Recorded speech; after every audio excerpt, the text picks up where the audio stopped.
114 सालों का इतिहास, और इस स्वर्णिम इतिहास में जुड़ी है बसोली की वो परंपरा, वो श्रद्धा और वो उत्साह जो यहाँ की रामलीला को और भी खास बनाता है।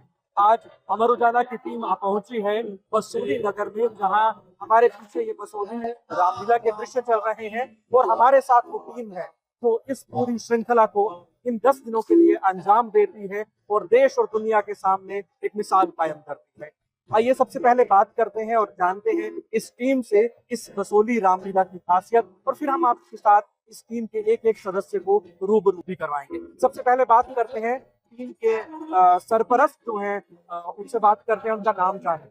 सर आपका नाम और चौहान तीसरी यहाँ ये कार्यभार संभाला है और मैं 60 साल से राम कितनी पुराना ये परंपरा है और कैसे ये परंपरा जो है एक आज अपनी ही कला में विकसित हो चुकी है? ये हमारे बुजुर्गों की देन है। एक समय पहले राजा महाराजाओं के सुना है, मैंने इतिहास में पढ़ा है, सोली का इतिहास की किताब थी, मैंने पढ़ा। आज वो अवेलेबल नहीं है कि राजा महाराजा यहाँ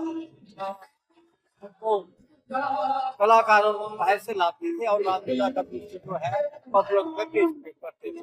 लेकिन आज जैसे हमारे बुजुर्गों ने देखा कि बाहर से कलाकार आते हैं, क्यों ना हम अपनी रामलीला यहाँ स्टार्ट करें। 114 साल करने उसमें क्लब को कार्य करते हुए सोली का हो गया है। उन बुजुर्गों की देन है। छोटा सा कार्य आरम्भ किया था, लेकिन आज बड़ा धारण कर चुका है और हर तरह का पब्लिक से और लोगों से हमें सहयोग मिलता है। इस रामलीला की विशेषता क्या है? ये आप खुद देख रहे हैं कि ओपन स्टेज में इसकी रामलीला थ्रू आउट इंडिया कहीं भी नहीं होती। यही एक मेन है, कोई में पर्दा नहीं होता है, जिस दरबार का गाँव हो काम आरम्भ हो जाता है। विशेषता इसलिए ओपन मंडप में इसको खेला जाता है कि शुरू से 114 साल पहले से ये ऐसे हमारे बुजुर्गों ने शुरू किया है। जहाँ जब यहाँ लाइट बिजली नहीं थी या और कुछ सुविधा नहीं थी, तो गैस जगा के इस 4 बजे शुरू करते थे, शाम को 4 बजे शुरू कर देते थे और 7-8 बजे खत्म हो जाती थी। उसके बाद 10 बजे यहाँ नाटक शुरू होता। वो नाटक पूरी रात चलता था। कई दफा तो सुबह 5 बजे तक वो नाटक चलता था। लोग हजारों की तादाद में पूरे मुल्क में बैठते थे। सरपरस्त, इसके बाद हम बात करेंगे रामलीला क्लब बसोली के प्रधान हमारे साथ हैं। बताइए, और सबसे पहले बताइए कि ये रामलीला बाकी रामलीलाओं से खास और अलग क्यों है पूरे? पहले तो मैं आपका सारी धन्यवाद करता हूँ, बताता हूँ। मेरा नाम है चंद्रशेखर बसोली। मैं पहली बार 2002 में बसोली रामलीला का प्रधान बना था। मैं रामलीला का कलाकार भी रहा हूँ। जिस तरह से आपने बताया कि आप कलाकार भी रहे हैं, ये मंच जो है अपने आप में अनोखा है ना, यहाँ पर्दे हैं और कलाकार अपने पूरे अभिनय में रचे बसे नजर आते हैं। तो क्या खास है, कितने लोग इसको देखने के लिए यहाँ पर मैं आपको बता दूं, रामलीला वाइज आगे आगे जब नवरात्र आएंगे ना तो जनता बढ़ती जाएगी। जिस दिन हमारा हनुमान जी का सीन होता है ना, वायु मार्ग से हनुमान जी, उस रोज कम से कम 10,000 आदमी होता है। हमारे ये पार अटल सेतु है, पंजाब है, पंजाब से काफी लोग आते हैं यहाँ देखने। अब तो सेतु बन गया, लेकिन पहले रोपवे होते थे, तब भी बहुत लोग आते थे। तो सराउंडिंग जो गांव है वहां के लोग भी आते हैं। तो मैक्सिमम जो जनता होती है 10,000 के। जिस तरह से हम संवाद देख रहे हैं, यहाँ जो संगीत का इस्तेमाल किया जा रहा है बिल्कुल नेचुरल तरीके से है, कहीं भी किसी तरह के म्यूजिक का इस्तेमाल अलग से नहीं किया जाता है। क्या ये परंपरा रही और कब से ऐसा चल? देखिए, बसोली रामलीला जो है ना, ये शास्त्रीय संगीत पर आधारित है, एक चीज। दूसरी बात, बसोली रामलीला जो आम जगह आप देखोगे जाके तो जसवंत सिंह की लिखी हुई रामायण है, नाटक है, वो करते हैं, वही डायलॉग बोलते हैं। लेकिन बसोली रामलीला जो है रामचरितमानस पर आधारित है। एक चीज, शास्त्रीय संगीत यहाँ पर चलता है। यहाँ के बहुत बड़े संगीतकार हुए, वो शास्त्रीय संगीत की जिनको नॉलेज थी, उनका नाम था देवेंद्रनाथ प्रेमी। बड़े जबरदस्त संगीतकार थे वो, शास्त्रीय संगीत के माहिर थे। वो आज इस संसार में नहीं है। ये जितने भी शास्त्रीय संगीत पर आधारित जो गाने ये गाते हैं, ये उन्हीं की देन है। शुरुआत कैसे हुई थी बसोली राम?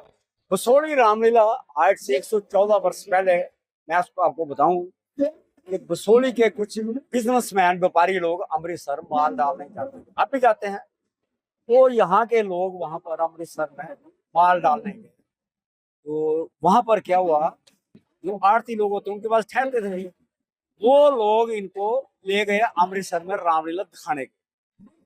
उससे पहले क्या होता था कि बसोली में मथुरा और वृंदावन के लोग आके रामलीला करते। जब इन लोगों ने वहां अमृतसर में रामलीला देखी तो रात को इकट्ठे सोए होंगे, तो इन्होंने डिस्कस किया क्यों ने हम बसोली में भी रामलीला अपनी चालू करें।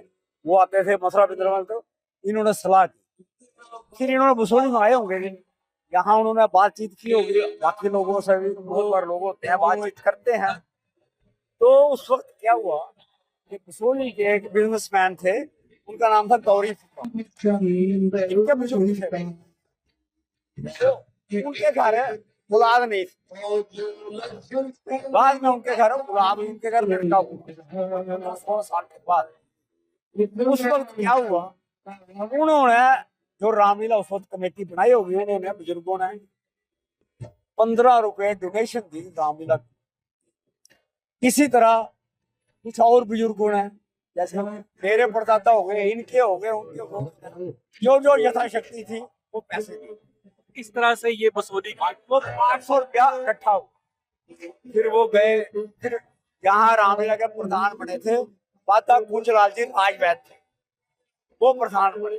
फिर वो अमृतसर से सामान लाए, तब से ये रामलीला फिर इस ग्राउंड में शुरू। विश्व स्तरीय अंतर्राष्ट्रीय कला नगरी, अगर हम बसोली की बात करें, तो आज अटल सेतु ने किस तरह से बसोली की रामलीला को देश के अलग अलग हिस्सों में पहुंचाने का काम किया? अटल सेतु बनने से ये रामलीला जो है ना, इसकी और ज्यादा एक्सपोजर मिला रामलीला। अब ये बसोली उत्सव मनाया जा रहा है ना, तो नया एक वो चला, अटल सेतु पर आरती होती है, जैसे हरिद्वार में गंगा जी की होती है, बनारस में गंगा जी की होती है, प्रयाग में गंगा जी की, उसी तरह इस साल इन्होंने वो शुरू किया। तो काफी भीड़ थी वहाँ, 600-700 आदमी इकट्ठा था पहले दिन। तो उससे एडवर्टाइज काफी हुई। अब लोग बाहर गाँव में काफी एडवर्टाइज हुई है, आ रहे हैं, रौनक बढ़ रही है। हमारा निःशुल्क लंगर चलता है, जो आए खाए। अलग अलग कितने मंच यहाँ टोटल सजाए? यहाँ अलग अलग मंच क्या होता है, हर रोज सीन के मुताबिक अलग अलग मंच बनते हैं। ये 2 दरबार आप जो देख रहे हैं, ये तो परमानेंट है ना। यहाँ पर कभी रावण दरबार लगता है, वहाँ दशरथ दरबार लगता है, कभी जनक दरबार लगता है, वहाँ कभी बाली का दरबार लगता है। यहाँ आज देखो ये स्वभाव मारीच का दरबार लगा है, वहाँ पर विश्वामित्र जी का वो मंच बना है, वो कुटिया बनी। इसी तरह अलग अलग मंच यहाँ बनते हैं। अब आगे आगे जैसे सीन आएंगे, यहाँ शोक वाटिका बनी, अलग अलग सीन होते हैं। तो इसी तरह ये रामलीला होते हैं, यहाँ पर कर्टन नहीं। तो जिस तरह से यहाँ की टीम ने बताया, बसोली रामलीला क्लब के प्रधान सरपरस्त और बाकी उनकी टीम ने बताया कि बसोली रामलीला अपने आप में खास क्यों है। यहाँ अलग अलग मंच सजते हैं और मंचों के साथ यहाँ की रामलीला और भी खास तब हो जाती है जब देखने वालों का उत्साह किसी और भी बढ़ा है। आज हम इसी रामलीला की गवाही बनने और आप लोगों तक इस बसोली की ऐतिहासिक 114वें साल में दाखिल हुई रामलीला को आप तक पहुंचाने पहुंचे थे।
अगर आप ये वीडियो YouTube पर देख रहे हैं तो हमारे चैनल को सब्सक्राइब कर बेल आइकन दबाएं और Facebook पर देख रहे हैं तो हमारे पेज को लाइक करें।